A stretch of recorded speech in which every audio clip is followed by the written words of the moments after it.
સ્વાગત છે મોતીલાલ ભોઈ ચેનલ પર. એમ્પ્લોયેબિલિટી સ્કિલ બીજું વર્ષ આઈટીઆઈ સીબીટી એક્ઝામ માટે ખૂબ જ ઉપયોગી એમસીક્યુ સિરીઝ મોડ્યુલ 1 મૂળભૂત કારકિર્દી કૌશલ્યો બેઝિક કેરિયર સ્કિલ. પ્રશ્ન પહેલો, સીવીનું પૂરું નામ જણાવો. Option A curriculum, B curriculum vitae, C classification vitae, D calculation vitae. તો સાચો જવાબ છે બી કરિક્યુલમ વિટે. પ્રશ્ન 2, રાઘવ એક માર્કેટિંગ ફર્મમાં નોકરી માટે અરજી કરી રહ્યો છે. તેના કવર લેટર વાંચવામાં શું સરળ બનશે? ઓપ્શન એ લાંબા વર્ણનો ફોન્ટનું કદ વધારવું, સી ટેક્સ્ટને ટૂંકા ફકરામાં વિભાજિત કરવા, ડી આપેલ બધા જ. હવે નોકરી માટે અરજી કરવાનું છે માર્કેટિંગ ફર્મ માટે, તો ખાસ તમારે કે ટેક્સ્ટને ટૂંકા ફકરામાં વિભાજિત કરવા એ સાચો જવાબ છે. લાંબા વર્ણનો, ફોન્ટનું કદ વધારવું એ બધા ખોટા ઓપ્શન છે. હવે ખાસ તમારે કે જ્યારે પરીક્ષા આપવા બેસો તો તમારે પ્રશ્ન ખાસ વાંચવાનો અને ત્યારબાદ જે પણ ઓપ્શન છે એને સમજવાનો પ્રયત્ન કરવાનો. ત્યારબાદ જે પણ તમને લાગે છે કે આ ઓપ્શન છે એ ના આવી શકે તો એ તમારે એ નેગ્લેક્ટિંગ સિસ્ટમથી તમે એ પ્રશ્નો તમારો સાચો પડવાનો જે પર્સન્ટેજ છે એ તમે વધારી શકો છો. એટલે કે ધારો કે તમે પહેલાંથી જ કહી શકો કે આ બે ઓપ્શન તો નહીં જ આવે, તો તમારે બેમાંથી જ કોઈ પણ પસંદ કરવાનું રહેશે. તો તમારો જે ક્વેશ્ચન સાચો પડવાનો જે ચાન્સ છે એ 50% થઈ જશે. તો તમારે ખાસ કે પહેલાં પ્રશ્ન અને વિકલ્પો જોઈ લેવાના રહેશે અને ત્યારબાદ જવાબ આપવાનો રહેશે. કેટલાક પ્રશ્નો એવા પણ હશે કે જેમાં ડાયરેક્ટલી તમને ખ્યાલ જ આવી જશે કે આ જ પ્રશ્નનો જવાબ છે એ આ જ આવશે. તો આ બે રીતથી તમે કોઈ પણ પ્રશ્નનો જવાબ આપી શકો છો. પ્રશ્ન 3, રિઝ્યુમમાં નીચેનામાંથી કયાનો સમાવેશ થાય છે? ઓપ્શન એ શોખ, મનપસંદ ખોરાક અને વ્યક્તિ રુચિઓ, બી બાળપણની યાદો, સપના અને આકાંક્ષાઓ, સી દિનચર્યા, મનપસંદ ફિલ્મો અને વેકેશન યોજનાઓ, ડી સંપર્ક માહિતી, શૈક્ષણિક વિગતો, કુશળતા અને કાર્ય અનુભવ. હવે રિઝ્યુમમાં કોનો સમાવેશ કરવાનો છે? તો આના માટે ડાયરેક્ટ તમે કહી શકો કે સાચો જવાબ સંપર્ક માહિતી, શૈક્ષણિક વિગતો, કુશળતા અને કાર્ય અનુભવ છે. પ્રશ્ન 4, નોકરી માટે અરજી કરવા માટે પ્રભાવશાળી રિઝ્યુમ બનાવ્યા પછી આગળનું પગલું શું છે? ઓપ્શન એ નોકરીદાતાને રિઝ્યુમ મોકલવો, બી પ્રભાવશાળી કવર લેટર લખવો, સી ઇન્ટરવ્યૂ માટે તૈયારી કરવી, ડી નોકરી માટે અરજી કરવી. તો અરજી કરવા માટે પ્રભાવશાળી રિઝ્યુમ બનાવ્યા પછી આગળનું પગલું, તો એના માટે ખાસ તમારે પ્રભાવશાળી કવર લેટર લખવો જરૂરી છે. પ્રશ્ન 5, પ્રણવ પોતાના રિઝ્યુમ પર કામ કરી રહ્યો છે. પોતાના રિઝ્યુમની સમીક્ષા કરતી વખતે પ્રણવે શું ધ્યાનમાં રાખવું જોઈએ? ઓપ્શન એ જોડણી અને વ્યાકરણની ભૂલો તપાસો, બી ખાતરી કરો કે આપેલી માહિતી સાચી છે, સી નોકરી સાથે મેળ ખાતી કુશળતા અને લાયકાતને હાઇલાઇટ કરો, આપેલ બધા જ. તો સાચો જવાબ છે આપેલ બધા જ. પ્રશ્ન 6, ઔપચારિક વાતચીત શું છે? એ બધી લેખિત વાતચીત, બી નિયમોના સમૂહને અનુસરીને સત્તાવાર વાતચીત, સી મિત્રો અને પરિવાર સાથે વાત કરવી, ડી સોશિયલ મીડિયા પર કેઝ્યુઅલ ચેટિંગ. તો સાચો જવાબ છે ઓપ્શન બી નિયમોના સમૂહને અનુસરીને સત્તાવાર વાતચીત. પ્રશ્ન 7, ડિજિટલ કુશળતા એટલે શું? એ બધું લખતા આવડવું, બી કમ્પ્યુટર હાર્ડવેર વિશે અનુભવ, સી કમ્પ્યુટર સોફ્ટવેર અને પ્રોગ્રામ વિશે અનુભવ, ડી લાઇટિંગ વિશે અનુભવ. ડિજિટલ કુશળતા, તો તમારે આનો સાચો જવાબ આવશે કે ડિજિટલ કુશળતા માટે કમ્પ્યુટર સોફ્ટવેર અને પ્રોગ્રામ વિશે અનુભવ હોવો જોઈએ. તો સાચો જવાબ ઓપ્શન સી. પ્રશ્ન 8, પૂજા એક ઓટોમોબાઈલ કંપનીમાં મોટર મિકેનિક્સની જગ્યા માટે અરજી કરી રહી છે. તેણીએ તેના કવર લેટરમાં શું લખવું જોઈએ? ઓપ્શન એ પગારની અપેક્ષાઓ, બી શિક્ષણની વિગતો, સી તે આ ભૂમિકા માટે યોગ્ય હોવાના કારણો, ડી તેના શોખ, રસોઈ, બાગકામ. તો આમાં ખાસ કે ઓટોમોબાઈલ કંપનીમાં મોટર મિકેનિક્સની જગ્યા માટે અરજી કરવાની છે, તો એના માટે ખાસ જરૂરી છે તે આ ભૂમિકા માટે યોગ્ય હોવાના કારણો એમને દર્શાવવા પડશે. પ્રશ્ન 9, ઔપચારિક લેખિત સંદેશાવ્યવહારનું ઉદાહરણ શું છે? ઓપ્શન એ તમારા મેનેજરને ઈમેલ લખવો, બી વોટ્સએપ સંદેશ મોકલવો, સી મિત્રને ટેક્સ્ટ કરવો, ડી સોશિયલ મીડિયા પ્લેટફોર્મ પર પોસ્ટ કરવી. હવે ઔપચારિક લેખિત સંદેશ વ્યવહારનું ઉદાહરણ, તો આમાંથી તમારે સાચો જવાબ છે તમારા મેનેજરનો ઈમેલ લખવો. વોટ્સએપ નહીં આવે કે મિત્રને ટેક્સ્ટ નહીં, સોશિયલ મીડિયા પ્લેટફોર્મ પર પોસ્ટ નહીં આવે. આ રીતના તમે 3 વાંચવાના હોય છે. જો તમને ખ્યાલ આવી જાય છે કે આમાંથી આ તો નથી, તો એ સિસ્ટમથી તમારો જવાબ છે એ સાચો પડવાની શક્યતા વધારે વધી જાય છે. પ્રશ્ન 10. નોકરીના ઇન્ટરવ્યૂમાં નીચેનામાંથી કયો પરિચય ઔપચારિક છે? હેલો, હું પરમિત છું, તમને મળીને આનંદ થયો. પી. હાય, હું પરમિત છું, મને મળવા બદલ આભાર. સી. અરે, હું પરમિત છું, ચાલો શરૂ કરીએ. ડી. શુભ સવાર અથવા બપોર, હું પરમિત છું અને આ ભૂમિકા માટે મને ધ્યાનમાં લેવા બદલ હું તમારો આભાર માનું છું. તો એના માટે સાચો જવાબ છે ઓપ્શન ડી. પ્રશ્ન 11. નોકરીના ઇન્ટરવ્યૂ દરમિયાન રમેશને તેની ટોચની 3 શક્તિઓનું વર્ણન કરવાનું કહેવામાં આવે છે. નીચેનામાંથી કયો પ્રતિભાવો સારા ઔપચારિક સંદેશા વ્યવહાર દર્શાવે છે? Option A. હું ઘણી બધી બાબતોમાં ખૂબ સારો છું. બી. અરે, મને લાગે છે કે હું થોડું બધું કરી શકું છું. સી. મારી ટોચની 3 કુશળતા સમસ્યાનું નિરાકરણ, ટીમવર્ક અને વિગતવાર ધ્યાન છે. ડી. મને ખબર નથી, મેં ખરેખર તેના વિશે ક્યારેય વિચાર્યું નથી. જવાબ છે સી. મારી ટોચની 3 કુશળતા સમસ્યાનું નિરાકરણ, ટીમવર્ક અને વિગતવાર ધ્યાન છે. પ્રશ્ન 12.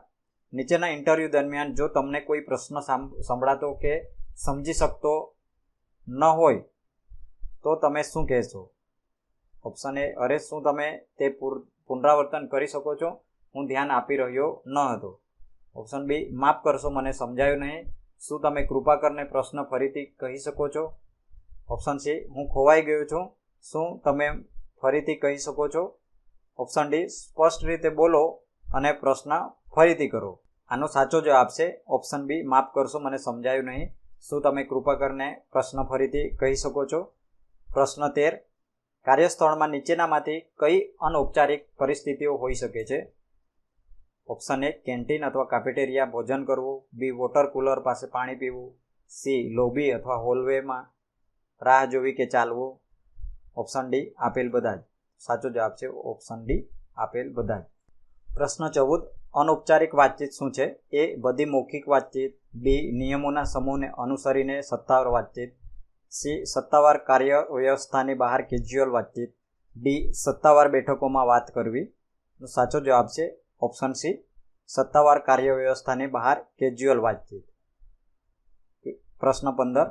તમે કોઈ કંપનીમાં નવી નોકરી શરૂ કરી છે. લંચ બ્રેક દરમિયાન તમે કેટલાક સહકાર્યકરોને વાત કરતા જોશો. તમે તેમની સાથે અનૌપચારિક વાતચીત કેવી રીતે શરૂ કરશો? Option A. તમારો ઔપચારિક પરિચય આપો અને કંપનીમાં તેની ભૂમિકાઓ વિશે પૂછો. બી. તેમને કયા ટીવી શો, રમતગમત જોવાનું ગમે છે, તેમને વાંચવાનું ગમે છે, તે પુસ્તકો અથવા તેમના સપ્તાહમાં યોજનાઓ વિશે પૂછો. સી. તેમના પગાર વિશે પૂછો. ડી. તેમને અવગણો અને તમારું ભોજન કરો. તો તમે આ પ્રશ્નનો જવાબ ડાયરેક્ટલી આપી શકો છો. હવે આની અંદર અનૌપચારિક વાતચીત કીધી છે એટલે તમને કે તેમને કયા ટીવી શો, રમતગમત જોવાનું ગમે છે, તેમને વાંચવાનું ગમે છે, તે પુસ્તકો અથવા તેના સપ્તાહમાં યોજનાઓ વિશે પૂછી શકો છો. પ્રશ્ન 16. કાર્યસ્થળ પર અનૌપચારિક વાતચીતના કેટલાક ફાયદા શું છે? એ. લોકોને સાથે મળીને વધુ સારી રીતે કામ કરવામાં મદદ કરે છે. બી. કામ પર વસ્તુઓને વધુ સત્તાવાર બનાવે છે. સી. કામ પર કડક વાતાવરણ બનાવે છે. ડી. લોકોને ઓછી વાત કરવા દે છે. તો આનો સાચો જવાબ છે ઓપ્શન એ. લોકોને સાથે મળીને વધુ સારી રીતે કામ કરવામાં મદદ કરે છે. પ્રશ્ન 17. કાર્યસ્થળ શિષ્ટાચાર શું છે? Option A. કામની બહાર રોજિંદા શિષ્ટાચાર. બી. કાર્યસ્થળ પર આદર અને વ્યવસાયિકતા પર આધારિત યોગ્ય વર્તન. સી. સહકર્મીઓ સાથે કેઝ્યુઅલ વર્તન. ડી. આમાંથી કોઈ નહીં. તો સાચો જવાબ છે બી. કાર્યસ્થળ પર આદર અને વ્યવસાયિકતા પર આધારિત યોગ્ય વર્તન. પ્રશ્ન 18. તમે કામ પર છો અને એક સહકાર્યકર કોઈ કાર્યમાં તમારી સહાય અથવા મદદ માંગે છે. તમે અનૌપચારિક કેવી રીતે જવાબ આપશો? Option A. હું મદદ કરી શકું છું પણ ગંભીરતાથી, તમને આટલું પણ ખબર નથી. સમસ્યા શું છે? હું હમણાં ખૂબ વ્યસ્ત છું, બીજા કોઈને પૂછો. સી. ચોક્કસ, હું મદદ કરી શકું છું, તમને શું જોઈએ છે? Option D. શું તમે કૃપા કરીને ઈમેલ દ્વારા ઔપચારિક વિનંતી સબમિટ કરી શકો છો? તો આનો સાચો જવાબ છે ઓપ્શન સી. ચોક્કસ, હું મદદ કરી શકું છું, તમને શું જોઈએ છે? પ્રશ્ન 19. ક્રિસ્ટી તેના ડેસ્ક પર કામ કરે છે. કાર્યસ્થળમાં નીચેનામાંથી કયું વર્તન અયોગ્ય છે? ઓપ્શન એ સ્વચ્છ કાર્યસ્થળ જાળવો, બી નમ્ર અને સ્પષ્ટ રીતે બોલો, સી ડેસ્ક પર વારંવાર ટેપ કરો, ડી કાર્ય પર ધ્યાન કેન્દ્રિત કરો અને ફોનથી વિક્ષેપો ટાળો. સાચો જવાબ છે ઓપ્શન સી ડેસ્ક પર વારંવાર ટેપ કરો. પ્રશ્ન 20. નીચેનામાંથી કયું કાર્યસ્થળ યોગ્ય વર્તન માનવામાં આવે છે? ઓપ્શન એ નિયમિત રીતે કામ પર મોડું થવું, બી મીટિંગ દરમિયાન બીજાઓને અટકાવવું, સી ફોન પર મોટેથી વાત કરવી, ડી સ્વચ્છ કાર્યસ્થળ જાળવવું. સાચો જવાબ છે ઓપ્શન ડી સ્વચ્છ કાર્યસ્થળ જાળવવું. પ્રશ્ન 21. લંચ બ્રેક દરમિયાન અર્જુન તેના સાથીદારોને બીજા સહકાર્યકર વિશે ગપસપ કરતા સાંભળે છે. અર્જુને શું કરવું જોઈએ? ઓપ્શન એ તેના સાથીદારોને કહો કે ગપસપ કરવી એ કાર્યસ્થળ પર અયોગ્ય વર્તન છે, બી વાતચીતમાં જોડાઓ અને સહકાર્યકર વિશે પોતાનો અભિપ્રાય શેર કરો, સી બીજા સહકાર્યકરને ગપસપ વિશે કહો, ડી ગપસપ સાંભળો. તો તે સાચો જવાબ છે એ તેના સાથીદારોને કહો કે ગપસપ કરવી એ કાર્યસ્થળ પર અયોગ્ય વર્તન છે. પ્રશ્ન 22.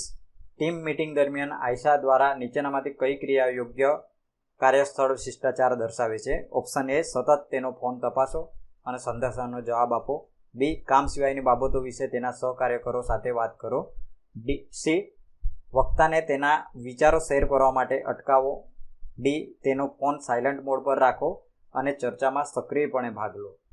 સાચો જવાબ છે ઓપ્શન ડી તેનો ફોન સાયલન્ટ મોડ પર રાખો અને ચર્ચામાં સક્રિયપણે ભાગ લો.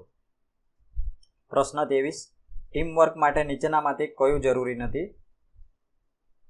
ઓપ્શન એ સ્વચ્છ વાતચીત, બી કાર્યનું વિભાજન, સી સંઘર્ષ અને દલીલ, ડી વિશ્વાસ. સાચો જવાબ છે સી સંઘર્ષ અને દલીલ. પ્રશ્ન 24. નીચેનામાંથી કયું વિધાન સારું ટીમવર્ક દર્શાવે છે? ઓપ્શન એ બધા વિચારો તમારી પાસે રાખવા, બી સાથીદારોના પ્રયત્નોની ટીકા કરવી, સી એક સામાન્ય ધ્યેય તરફ સાથે મળીને કામ કરવું, ઓપ્શન ડી બીજાઓના વિચારો અને મંતવ્યોને અવગણવા. તો સાચો જવાબ છે ઓપ્શન સી એક સામાન્ય ધ્યેય તરફ સાથે મળીને કામ કરવું. પ્રશ્ન 25. તમારી ટીમે એક પડકારજનક પ્રોજેક્ટ સફળતાપૂર્વક પૂર્ણ કર્યો છે. તમારે સફળતાની ઉજવણી કેવી રીતે કરવી જોઈએ? ઓપ્શન એ કહો કે તમે બધું જ કર્યું છે અને બીજાના વખાણ ન કરો, બી કોઈ પણ ભૂલ માટે જૂથને દોષ આપો, સી મદદ કરવા બદલ તમારા જૂથના દરેકનો આભાર, ડી ઉજવણી ન કરો અને આગળનું કામ શરૂ કરો. સાચો જવાબ છે ઓપ્શન સી મદદ કરવા બદલ તમારા જૂથના દરેકનો આભાર. પ્રશ્ન 26. ગ્રુપ પ્રોજેક્ટ દરમિયાન તમારા સાથી ખેલાડીઓમાંથી એકને સોંપાયેલ કાર્ય પૂર્ણ કરવામાં મુશ્કેલી પડી રહી છે. તમારે શું કરવું જોઈએ? ઓપ્શન એ તેના સંઘર્ષને અવગણો અને તમારા પોતાના કાર્યો પર ધ્યાન કેન્દ્રિત કરો, બી તેમને તેનું કાર્ય પૂર્ણ કરવામાં મદદ અને ટેકો આપવાની ઓફર કરો, ઓપ્શન સી કાર્યક્ષમ ન હોવા બદલ તેમની ટીકા કરો, ડી શિક્ષકને તેમના યોગદાનના અભાવ અંગે ફરિયાદ કરો. સાચો જવાબ છે ઓપ્શન બી તેમને તેમનું કાર્ય પૂર્ણ કરવામાં મદદ અને ટેકો આપવાની ઓફર કરો. પ્રશ્ન 27. રવિ બે અન્ય સાથી ખેલાડીઓ સાથે એક પ્રોજેક્ટ પર કામ કરી રહ્યો છે. આમાંથી શું તેને સારો ટીમ પ્લેયર બનાવે છે?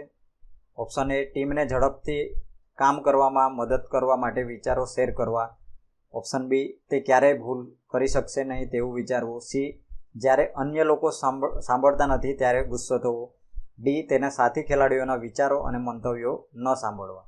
સાચો જવાબ છે ઓપ્શન એ ટીમને ઝડપથી કામ કરવા મદદ કરવા માટે વિચારો શેર કરવા. પ્રશ્ન 28.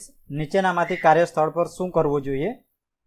ઓપ્શન એ કાર્યસ્થળ પર સમયસર ન પહોંચવું, બી મોબાઈલ ફોનનો સતત ઉપયોગ કરવો, સી મોબાઈલ ફોનનો ઉપયોગ ના કરવો, ઓપ્શન ડી યોગ્ય પોશાક ના પહેરવા. સાચો જવાબ છે એ કાર્યસ્થળ પર સમયસર ન પહોંચવું. હવે ખાસ મહત્વનું આ મોડ્યુલ 1 હતું. હવે સેમ આવી રીતના મોડ્યુલ 2, 3, 4 અને 5 આવશે, તો એ પણ તમે મારી ચેનલ પર જ જોઈ શકશો. તો ખાસ તમારે આ પ્રશ્નો તૈયાર કરીને જશો તો પરીક્ષામાં ઘણા બધો આમાંથી પ્રશ્નો પૂછાઈ શકે છે. તો તમારે ખાસ તૈયાર કરીને જવા અને બીજા વિડીયો પણ જોવા, જેથી કરીને તમે પરીક્ષામાં મેક્સિમમ માર્ક છે એ લાવી શકશો. જો તમે ચેનલ પર નવા છો તો ચેનલને ખાસ સબસ્ક્રાઈબ કરી લેવું અને કોઈ પણ પ્રશ્ન હોય તો કોમેન્ટ બોક્સમાં પૂછી શકો છો. અને કંઈ બીજું સીબીટી એક્ઝામ માટે પણ પ્રશ્ન હોય તો એ પણ તમે પૂછી શકો છો. અને ખાસ તમારે બીજા જે પણ મોડ્યુલ આવશે એ તમારે ખાસ જોવા, જેથી કરીને તમે પરીક્ષાની અંદર સરળતાથી જવાબ પણ આપી શકશો અને મેક્સિમમ માર્ક છે એ પણ મેળવી શકશો. વિડીયો ગમે તો લાઈક કરજો, બીજા મિત્રોને શેર કરજો. વિડીયો જોવા માટે આભાર.